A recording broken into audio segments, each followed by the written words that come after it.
Okay. സമർപ്പണം. നമസ്കാരം. ഇന്നായിരുന്നു ഇതിൻ്റെ ഈ മഞ്ജുലാൽ പുനരുദ്ധാരണത്തിൻ്റെ ഭാഗമായിട്ട് നടന്ന പൂജ്യം ബാക്കിയുള്ള കർമ്മങ്ങളെല്ലാം നടന്നത്. ഇനി നാളെ രാവിലെ 9 മണി ഇതിൻ്റെ സമർപ്പണത്തിൻ്റെ ചടങ്ങുകൾ തുടങ്ങും.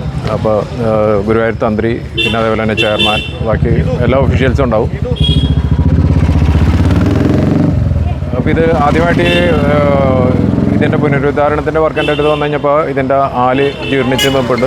അപ്പോൾ അത് മാറ്റണം, ഇതിൻ്റെ തറ മാറ്റണമെന്നായിരുന്നു. പിന്നെ അതിന് ശേഷമാണ് ഈ ഗരുഡനും കുറച്ച് അതിൻ്റെ ചിറകെല്ലാം ക്ഷതം സംഭവിച്ചിട്ടുണ്ടായിരുന്നു. അപ്പോൾ അങ്ങനെ അത് ചെയ്ത് കഴിഞ്ഞിട്ട് അതൊരു വലിയ വർക്കായി തീരുകയും ഏകദേശം 1.5 വർഷം കൊണ്ട് അതെല്ലാം തീർന്ന് വെങ്കലത്തിൽ ഏകദേശം 5 ടൺ 5000 കിലോക്ക് മേലെ ഭാരമുള്ള വെങ്കല പ്രതിമയും, പിന്നെ അതുപോലെ കരിങ്കല്ലും കൊണ്ട് ഒരു ക്ഷേത്ര പണിയണേൻ്റെ പോലെ അതിൻ്റെ കരിങ്കൽ തറയും എല്ലാം പണിത് കഴിഞ്ഞിട്ട് മൊത്തം ഒരു ഇനിയിപ്പോൾ നമ്മൾ കണക്കൂട്ടിയാക്കുന്ന പറഞ്ഞൊരു 100 വർഷമെങ്കിലും ഇങ്ങനെ നിൽക്കണമെന്നുള്ള രീതിയിലാണ് നമ്മൾ ചെയ്താക്കുന്നത്. അപ്പോൾ ഭഗവാന്റെ അനുഗ്രഹം കൊണ്ട് എല്ലാം ഭംഗിയായിട്ട് നടന്നു.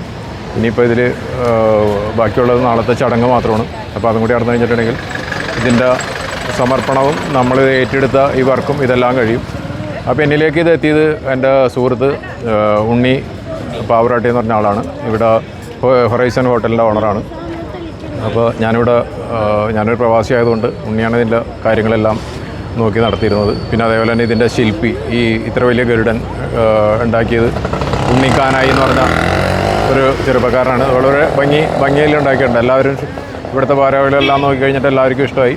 അപ്പോൾ അതും പൊതുജനങ്ങൾക്ക് നാളെ കാണാൻ പറ്റും. രാവിലെ അത് ഞങ്ങൾ തുറന്നു കൊടുക്കും.